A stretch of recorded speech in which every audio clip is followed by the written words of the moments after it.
انا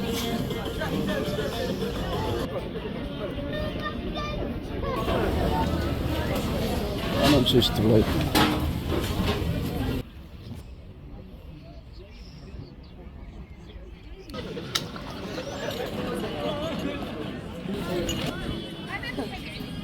الا كنتي كتقلب على بلاصه زوينه وهادئه ووسط الطبيعه ورخيصه في مراكش، فانا كنقول لك هذا الفيديو ديالك. اليوم درت واحد الجوله في المزرعه المشهوره اللي كاينه في مراكش.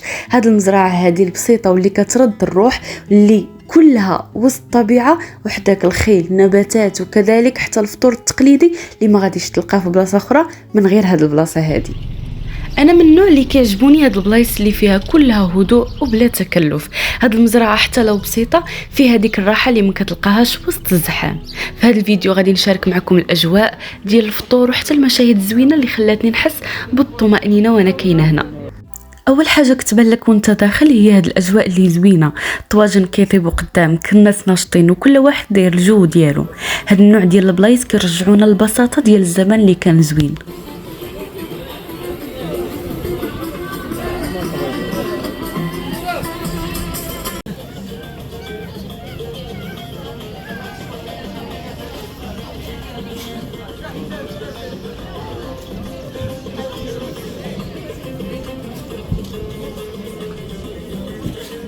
ملي كتكون البساطه في التفاصيل فكل حاجه كتبان لك زوينه.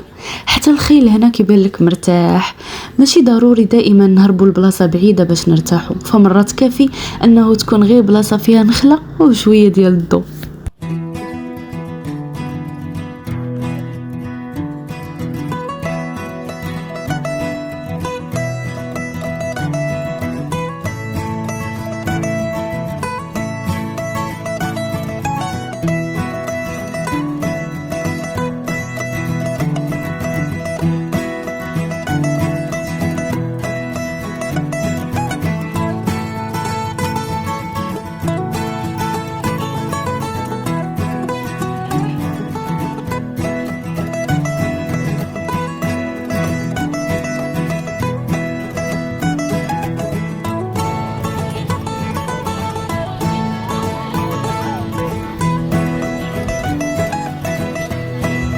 بالنسبه لي اجمل فصول السنه هو هذا الفصل الغزال اللي هو فصل الربيع. فكيفاش فصل الربيع كيعلمنا نتفائلوا؟ فاش كيجي الربيع كتكون فرصه جديده باش نبداو. الحياه ماشي ديما سهله وكل واحد فينا كيواجه تحديات، ولكن الربيع كيعلمنا انه من بعد كل شتا بارد كيجي ربيع بالالوان الزاهيه ديالو ومعاه الامل من جديد. الربيع ماشي غير فصل في السنه، ولكن هو فرصه في حياتنا كيقول لنا ما تخليش اي حاجه توقفك، راه كل شيء ممكن. فاش كيتفتحوا داك الورود اللي كنشوفوا كيعلمونا انه الحياه تقدر تكون مره زوينه ومره صعيبه، بلا ما ننسى انه الامل هو اللي كيدفعنا للقدام. كل لحظه كتجي في الربيع هي دعوه باش نكونوا اقوى، احسن واقرب للي بغينا. حياتك ما غاديش تتغير الا اذا بديتي التغيير من اليوم. خلي قلبك مفتوح للفرص، خلي ايمانك بالنفس اقوى، وخلي الربيع هو بدايه جديده ليك. راه كل يوم هو فرصه جديده باش تبدا من جديد. حتى من القطيطه حست بالجو وجات جلسات حدانا بحال الا كتشاطرنا هاد الراحه هادي، ومن وراها جانا الفطور المغربي كما شفتوه بطبوط مطفي في العسل والزيت. ممكن ديروا حتى الزبده، كاينه الاومليت العاديه، كاينه المقيلات ديال البيض ومطيشه، والبطبوط اللي كيكون هكذا خاوي، وكذلك كاينين اختيارات اخرى تقدروا تختاروهم. داكشي كيبقى على حساب شنو تشهيتوا تفطروا به في الصباح.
كاين في هذه الحياه بزاف ديال الضجيج، بزاف ديال السرعه، وبزاف ديال الحاجات اللي كتخلينا ننساو ابسط النعم.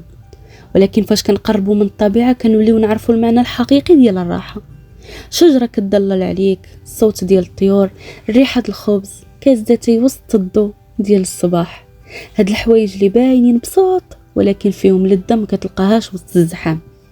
البساطه ما كتعنيش الفقر وماشي نقص، البساطه هي غنى بالقناعه، غنى بالهدوء، وغنى بانك تكون حاضر في كل لحظه كتعيشها. الرجوع للطبيعه هي الرجوع للروح، وهي ديك اللحظه اللي كتحس فيها براسك مرتاح بلا سبب، كتفرح بلا صداع، وعارف قيمه كل لحظه كتبان عاديه ولكن في الحقيقه هي نعمه كبيره. الحياه زوينه ماشي في الكماليات، راه كاينه في القرب من الارض ومن الناس اللي كتبغي ومن ذاتك. فكر معايا شحال من مره ضحكتي وانت جالس وسط الشجر، شحال من مره ارتاح قلبك غير بشي نسمه دازت من قدامك. البساطه هي هذيك الهديه اللي كنساوها في زحام الحياه، هي الرجوع للطبيعه، وهي الجواب لكل تعب اللي ساكن فينا.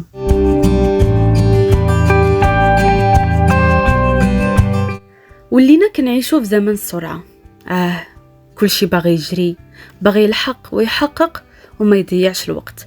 ولكن شكون قال بلي الراحه ضياع؟ شكون قال بلي التوقف كيعني انك ضعيف؟ راه في بعض الاحيان اقوى قرار ديرو هو انك توقف، تهدن وتسكت الضجيج اللي في دماغك وتسمع حتى لدقات قلبك. الراحه ما كتعنيش الكسل، بالعكس، الراحه هي ديك المساحه اللي كتجمع فيها الشتات ديالك وكتنفس بلا ما تحس بالذنب، بلا ما تفكر في الغد. فاش كتجلس وسط الطبيعه كتشم ريحه الارض، كتسمع صوت الريح اللي كيدوز من بين الشجر، كتفهم باللي الكون كامل كيهضر معك وكيقول لك ارتاح ارتاح، راك زدتي من بزاف وخاصك تهتم براسك شويه. من هذا الكلام كامل كنستخلصوا انه ما فيها بس مره ناخذوا وقت الراحه، ترتاح نفسنا، يرتاحوا الافكار ديالنا وترتاح ذاتنا، نعرفوا راسنا شنو غنديروا اليوم وفين باغي نوصلوا غدا. نتمنى الكلمات ديال اليوم يكونوا قاسوكم شويه وخديتوا منهم عبره ولو القليل. الفيديو ديالنا سال هنا، ما عليا غير نقول لكم تلاقاو ان شاء الله في بلاصه جديده وفيديو جديد. خليكم على خير، مع السلامه.